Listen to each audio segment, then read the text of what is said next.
Pinaghahandaan na ng pambansang pulisya ang seguridad sa paparating na undas. Ayon kay PNP Public Information Office Chief Police Brigadier General Randolph Tuanyo, magtataas sila ng full alert status isang araw bago ang undas. Nasa 25,349 na pulis din ang kanilang ipakakalat para sa seguridad. Ito'y bukod pa sa mga tauhan ng Bureau of Fire Protection, Armed Forces of the Philippines, Philippine Coast Guard at iba pang force multipliers.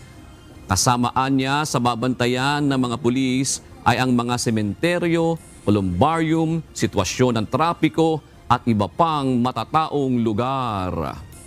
Ang seguridad sa nalalapit na undas, particular na po, ito po ay usually po sa security plan para po mag-provide ng security, traffic control, manage public safety para po sa places of convergence, particular na po sa mga terminals and ports po.